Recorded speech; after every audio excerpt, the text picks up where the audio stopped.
Libre-échange. Une personnalité se livre. Ses créations, ses valeurs, ses engagements. Une émission avec Olivier Biscay.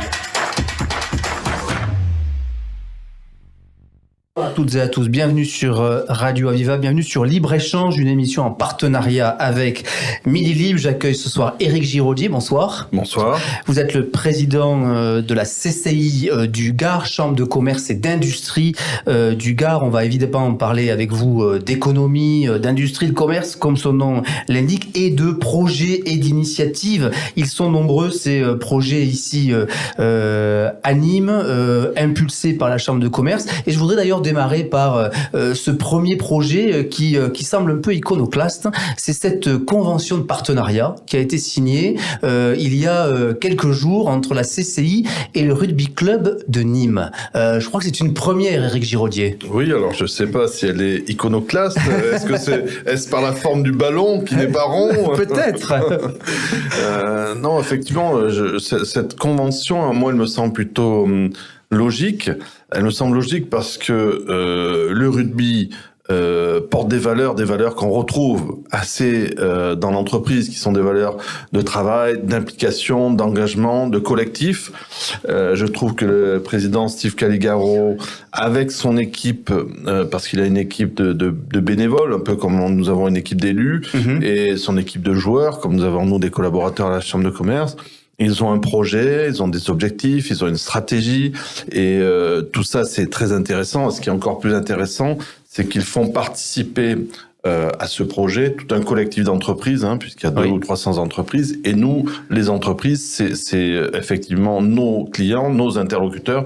Donc il était tout à fait logique qu'on se retrouve dans ces valeurs, quoi. Comment va se traduire cette convention? Comment allez-vous travailler ensemble?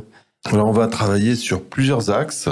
En fait, ça va être lors de manifestations, on va pouvoir faire passer des informations, des sujets ou des actions en cours de la Chambre de commerce, et on va sur le site, parce qu'il y a un site intéressant au Drop, puisque le RCN dorénavant est propriétaire d'un site qui est que l'on utilise d'ores et déjà. En fait, on a déjà mené des actions là-bas. On a fait le prix de la TPE. On va avoir des actions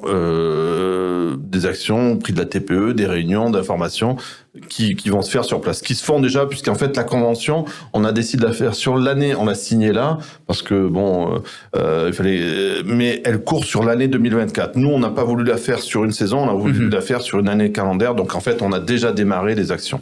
Vous êtes plutôt ballon ovale ou ballon rond?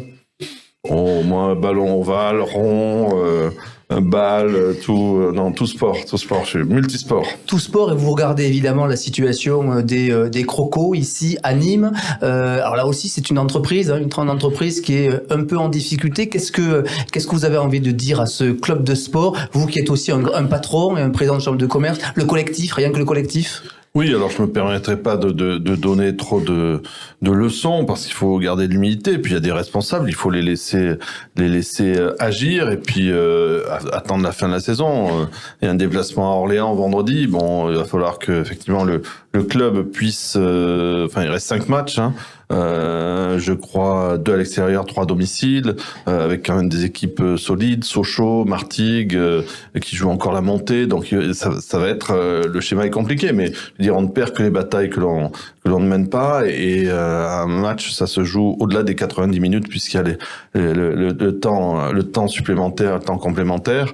Donc il faudra jouer ça jusqu'au bout et voir. Bon, je pense que voilà, il faut jouer les choses jusqu'au bout, et après, il faudra en tirer les conclusions.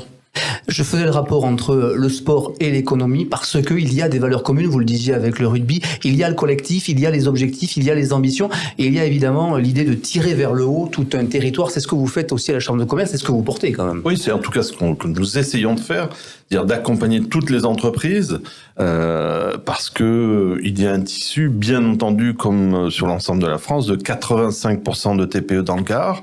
Mais il y a aussi des entreprises de taille intermédiaire. On a des leaders nationaux, on a de très belles entreprises sur ce département, et il faut être en accompagnement de tous ces types de structures. Il faut être en accompagnement aussi ou en prospective sur des projets, sur des filières. Ça, c'est notre rôle. Il faut être aussi présent sur la formation. Et présent aussi, on va y revenir évidemment sur la formation, sur l'ensemble des territoires. Parce qu'il n'y a pas que Nîmes, il n'y a pas que les grandes villes du département du Gard, il y a une diversité des territoires. Est-ce que ça, c'est assez simple de trouver cet équilibre sur l'ensemble des territoires quand on est le président de la Chambre de commerce et d'industrie? Est-ce que c'est simple? La réponse est non. Est-ce que nous devons le faire? La réponse est oui. Comment? Le Gard est vraiment d'un département à l'autre, c'est assez différent. Le Gard, c'est pour ceux qui le connaissent bien, et l'INSEE d'ailleurs le reconnaît de cette manière-là, on a plusieurs bassins d'emploi sur le Gard. Le bassin de Nîmes, qui en gros va de Beaucaire à Galargues, le bassin d'Alès, le bassin de Bagnoles et le bassin des Cévennes. On a ces 4 bassins d'emploi qui sont des réalités historiques, géographiques, de flux d'emploi, de bassins de vie, de bassins d'emploi. Donc si on veut bien travailler, il faut coller à ces bassins. Et nous sommes la seule CCI d'Occitanie, même si nous ne partageons pas ce point de vue avec notre région, je parle de la région CCIO, nous sommes la seule CCI d'Occitanie à avoir gardé des délégations. Donc nous avons une délégation, qui est une entité à Alès, une délégation à Bagnoles, avec des élus de cette délégation. Vous y tenez? Nous y tenons, nous sommes la seule, et je tiens là-dessus mordicus.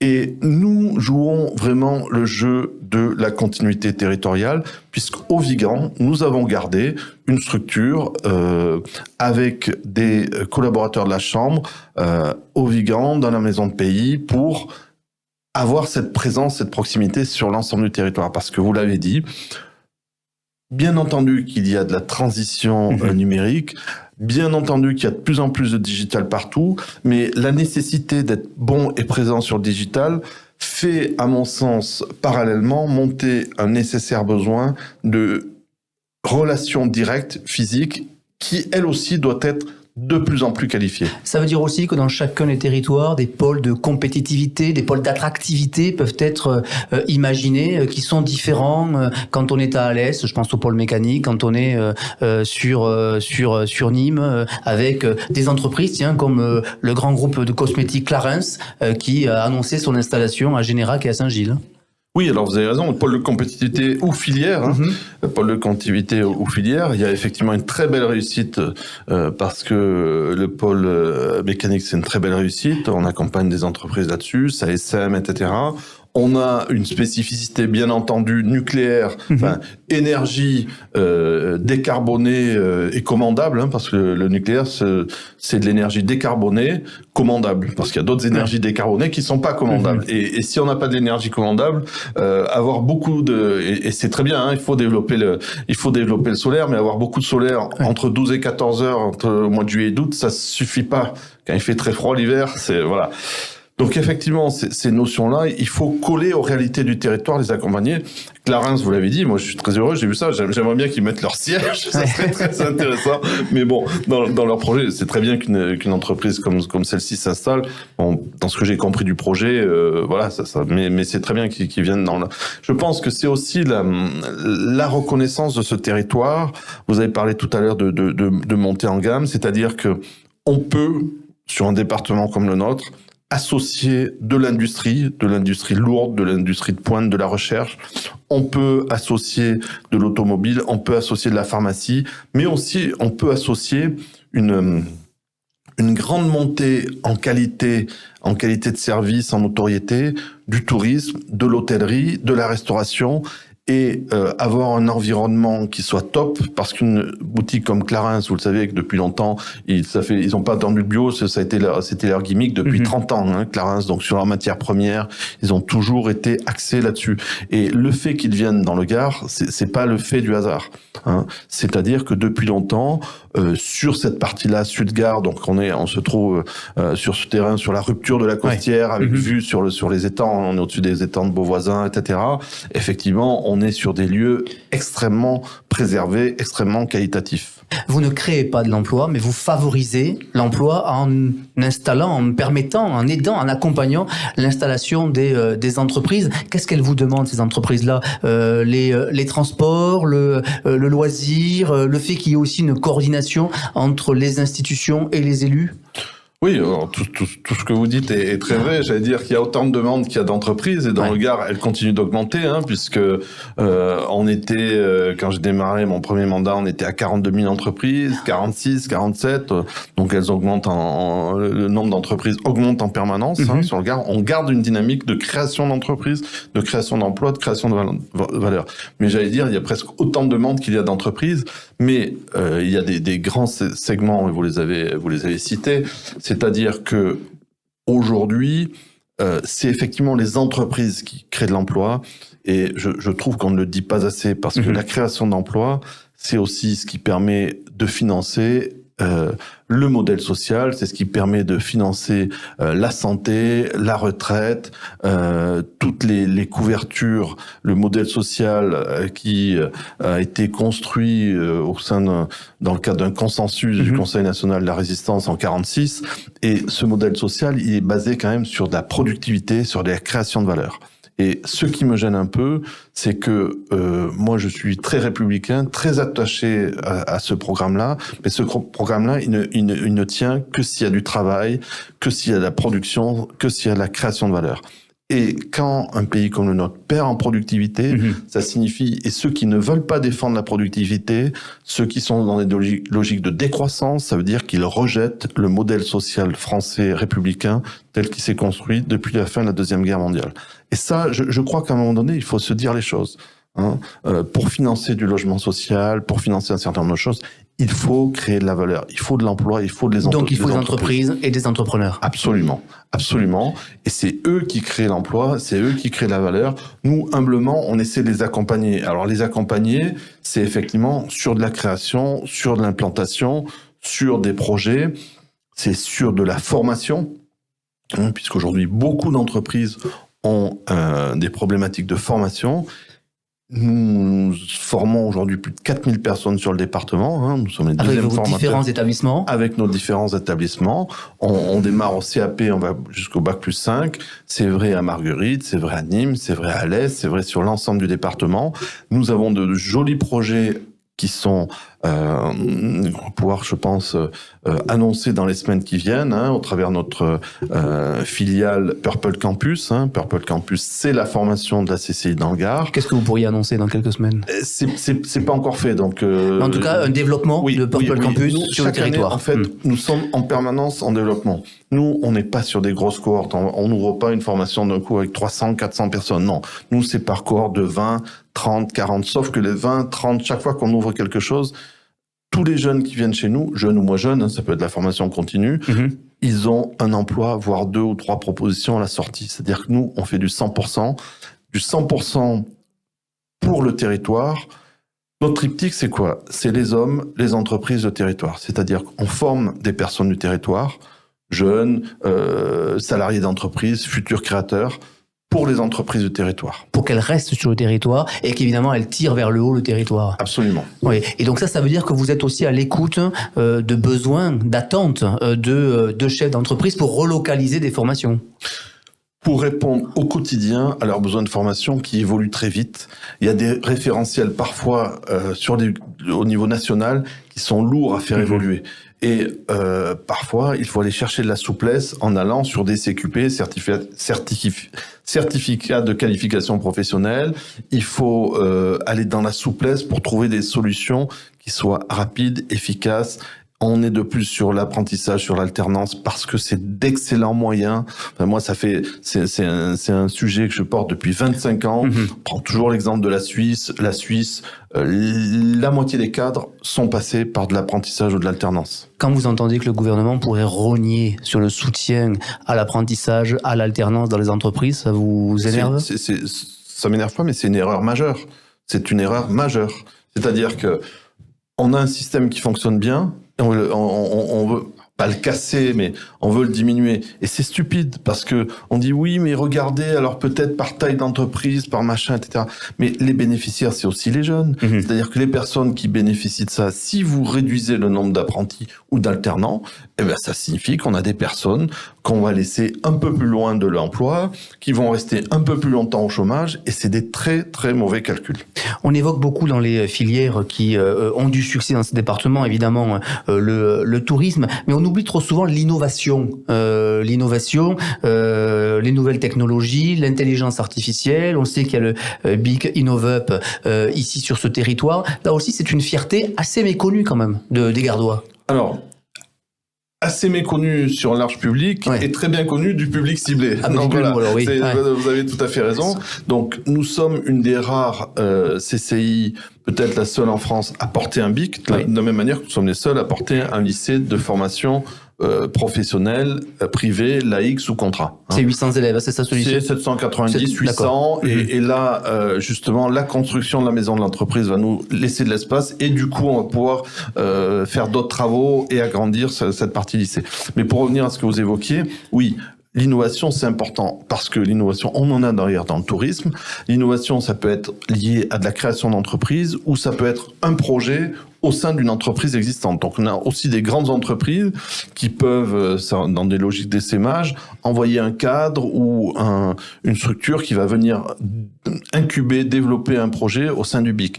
Et depuis une trentaine d'années, on a eu des choses extrêmement intéressantes. Ça fait des créations d'emplois. C'est vraiment une logique particulière et je crois que c'est vraiment un plus. La qualité du BIC est reconnue. On a une zone d'intervention qui est assez large, qui va même au-delà de ce territoire. On est parfaitement articulé avec le BIC de Montpellier, c'est-à-dire qu'on n'est pas du tout en concurrence. On a quand même des logiques, des typologies d'entreprises, voire des typologies de projets sur lesquels on s'est assez bien coordonné. Et je crois que c'est effectivement une chance pour le territoire. Mais vous avez raison. Nous ne le faisons pas assez connaître. Donc c'est l'occasion de le faire à ce micro de Radio Aviva avec Midi Libre. Sur l'intelligence artificielle, on peut imaginer qu'il y ait des projets. On sait qu'à tout près, à Montpellier, la ville a fait de l'intelligence artificielle un projet de territoire finalement. Est-ce que ça peut être le cas ici ? Alors, nous, je veux pas trop dévoiler, puisque nous allons avoir un déjeuner de presse auquel vous serez conviés le 26 avril, après notre trajet du 22 avril, le lundi prochain. Mais nous allons porter sur ce territoire un sujet sur l'intelligence artificielle, un laboratoire. C'est-à-dire que beaucoup de gens parlent d'intelligence artificielle, font des déclarations, etc. Nous, on va pas se positionner sur le développement, le big data, etc. On va se positionner, et c'est ça sera l'objectif de ce laboratoire qu'on présentera un peu plus amplement dans la maison de l'entreprise. Ce laboratoire, ça va être de dire, j'ai une entreprise XY, je vois qu'il y a tel sujet qui arrive dans l'intelligence artificielle, comment je peux les implémenter chez moi? En quoi ça va interférer? Comment ça va changer mes métiers? Et ça, nous, l'objectif de ce laboratoire, c'est que les entreprises pourront venir voir, tester des choses et voir comment ça va impacter leur propre métier. Donc nous, on va pas créer encore une fois des robots, on va pas créer des softs. On va être dans comment tout cela impacte dans les entreprises. Et ça, il n'y a pas grand monde qui le fait. On y reviendra évidemment au lendemain de cette conférence de presse. Nouvelle maison de l'entreprise du Gard, on est vite passé sur le sujet, ouverte en janvier 2025. C'est aussi un événement important pour le département et pour les entreprises. Je crois que c'est un facteur important. Il n'y a pas de développement économique sans infrastructure. Il faut des infrastructures. Et nous allons effectivement avoir la livraison de ce bâtiment début 2025, janvier-février, une installation, une inauguration qui se fera 2 ou 3 mois après parce c'est un bâtiment qui est très technique, c'est un bâtiment qui est en tertiaire sur l'Occitanie, qui a eu la meilleure note sur bâtiment durable Occitanie, donc on est BDO Or, on a une note de 95 sur 100, il va falloir l'apprivoiser un petit peu, bien voir le fonctionnement, donc on fera une inauguration 2 ou 3 mois après, mais ça sera effectivement, je pense que toutes les entreprises du Gard pourront en être fiers. Les entreprises qui l'ont construit, ça sera vraiment une vitrine. Alors, on n'est pas allé sur quelque chose de bling-bling, on n'est pas allé sur quelque chose de démesuré, mais je pense que ça sera un très joli bâtiment qui, pour les 30 ou 40 années qui viennent, vont aider au développement économique de l'ensemble du département. Parmi les autres très beaux bâtiments à venir, il y a le Palais des Congrès de Nîmes, qui sera probablement inauguré dans la foulée, en tout cas on peut l'imaginer, en tout cas en 2025. Là aussi, vous y en attendez beaucoup. C'est très intéressant. c'est très intéressant. Encore une fois, il en va de même pour le tourisme, c'est-à-dire un tourisme.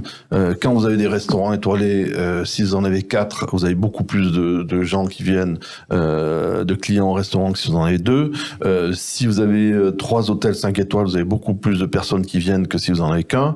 Et tous ces investissements touristiques sont importants. Pour le faire fonctionner tout ça toute l'année, il y a différents types de tourisme. Il y a le tourisme individuel, particulier, et il y a le tourisme d'affaires congrès. Et le tourisme d'affaires congrès, avec un palais des congrès situé juste en face des arènes, je pense que ça va amener un complément extrêmement intéressant pour l'hôtellerie, pour la restauration, mais aussi pour le commerce nîmois, puisque l'intérêt de ce positionnement, et vous savez ou pas que depuis longtemps je me bats parce qu'il y a eu plusieurs sites pour que ce soit le plus proche possible du centre-ville, parce que c'est là où les accompagnants des congressistes vont pouvoir visiter Nîmes, dépenser à proximité du musée de la Romanité, des arènes, en effet, voilà, absolument. Tout un tas de lieux en effet de visite, et c'est très important en effet pour faire rayonner la marque nîmoise. On a l'habitude de dire que les chefs d'entreprise sont souvent plus rapides que les hommes politiques et femmes politiques de nos départements, pas simplement du Gard. Est-ce que vous avez ce sentiment que est-ce que d'abord vous menez vos projets seuls, ou est-ce que vous êtes réellement accompagné par les politiques dans ce département? Parce que tout joue quand même pour que ça avance vite. Les deux, c'est-à-dire que on a une autonomie. La chambre de commerce aujourd'hui, c'est presque le seul endroit où les chefs d'entreprise ont gardé encore un pouvoir de décision. Ont gardé un pouvoir de décision, donc on a une autonomie, mais il est évident qu'on ne fonctionne pas sans son écosystème. Donc on a 17 communautés de communes, nous avons des conventions avec l'ensemble des communautés de communes. Le département intervient sur la partie tourisme, sur la partie militant du goût, etc. Et on travaille très bien avec le département, avec Gard Tourisme. On a des actions qui fonctionnent très bien. Et on a un certain nombre de sujets que nous traitons avec la région, bien entendu, sur un certain nombre d'axes, ou la région Occitanie. Voilà, on travaille avec l'ensemble des entités, évidemment. Mais on se doit... Nous sommes et nous devons rester force de proposition, parce qu'on ne doit pas tout attendre des politiques. Parce que vous avez évoqué la question de la rapidité, oui, parce que les chefs d'entreprise, ils regardent tous les jours où en sont leurs comptes courants, où en est leur trésor. Ils savent que dans quelques jours, faut faire la TVA, donc avant le 25, faut faire les payes. Donc ils ont aussi, j'allais dire, la récurrence de ces choses-là, de payer leur URSSAF, de payer toutes leurs charges, et ça, c'est des choses qui viennent toutes les 4 semaines, et ça amène peut-être aussi une dimension de réel, de rapidité, d'agilité, parce que il faut avancer. Une entreprise, ça ne s'arrête jamais, quoi. Alors, on vous sait homme de projet, Éric Giraudier. Quels sont ceux que vous avez encore dans un carton là et que vous auriez envie de mettre en œuvre? Alors, j'en ai un certain nombre, mais je vous en parlerai un peu plus dans quelques jours. On va surtout avoir une méthode de réflexion sur ce département. C'est quelque chose qu'on va présenter. Pas trop vous en parler. Sans le présenter complètement officiellement, mais votre idée, quelle est-elle? Mon idée, c'est de dire qu'aujourd'hui, on a un certain nombre de projets, mais il faut aussi se projeter, avoir peut-être une vision un peu plus prospective sur l'ensemble du département, sur l'ensemble des filières, sur l'ensemble des bassins d'emploi que vous avez évoqués tout à l'heure, et structurer ça, et donner peut-être des priorités, avoir un travail que nous allons faire avec les chefs d'entreprise pour justement pouvoir proposer à tous nos interlocuteurs sur les communautés de communes, au département, à la région. Ça veut dire qu'il faut donner un calendrier, essayer d'aller au-delà de l'année courante, comme on le fait pour plein de projets. Une entreprise, c'est le très court terme, c'est le moyen terme et c'est le long terme. C'est le mois, le trimestre, c'est l'année ou les 2 exercices glissants, et c'est 5-7 ans. Et nous devons être sur ces trois axes, sur ces trois temporalités. Alors, on a parlé beaucoup de long terme. Pour terminer, peut-être parlons du moyen terme. Je vous sais attaché aussi aux traditions, aux identités locales. On est à 2-3 semaines de la Feria de Nîmes. C'est un rendez-vous aussi économique que personnel, parce que vous êtes attaché à cette ambiance, je le sais. Oui, je m'en cache pas et je le soutiens très clairement. Après, c'est un choix personnel, c'est-à-dire moi je fais pas de prosélytisme. Moi, évidemment, bien avant d'habiliter Nîmes, je venais au corrida, mais effectivement, au-delà de la corrida, qui est X milliers de personnes, et j'espère que ça sera X plus 10% parce qu'il y a un superbe cartel cette année, c'est aussi... Il y a la corrida, il y a des éléments autour du taureau de Camargue, il y a des événements touristiques, culturels, des concerts, et c'est un vrai événement économique, hein, c'est certain, et c'est un événement économique très important parce que ça permet, après l'hiver, ça permet de faire tourner un certain nombre de commerces qui, sur les 12 mois glissants, hormis sans les deux férias, ne pourraient pas tenir sur Nîmes et sur les alentours. Et puis ça dit quelque chose aussi des traditions de notre département et aussi du dynamisme des gens qui y vivent. Ça dit quelque chose des traditions de ce département, d'un monument qui est les arènes de rite de Nîmes, qui est quand même extrêmement particulier, qui, de toute façon, l'architecture romaine a structure la ville de Nîmes, hein, qu'il s'agisse de la maison carrée, qu'il s'agisse des arènes, donc on a une structuration spécifique. On a un bâtiment comme ça qui est quand même extraordinaire, un monument qui est extraordinaire, et le faire vivre au travers des deux férias, au travers du Festival de Nîmes, au travers de toutes les animations de ce que peut faire EDIS, etc., ça c'est quand même magnifique, parce qu'un monument comme cela, s'il est uniquement statique, et si on ne fait qu'une visite du monument, c'est très bien, mais le faire vivre, je trouve ça extraordinaire. Merci Éric Giraudier, président de la Chambre de commerce et d'industrie du Gard, vous étiez mon invité ce soir sur Radio Aviva. Merci de votre invitation. Merci. Libre-échange. Une personnalité se livre. Ses créations, ses valeurs, ses engagements. Une émission avec Olivier Biscay.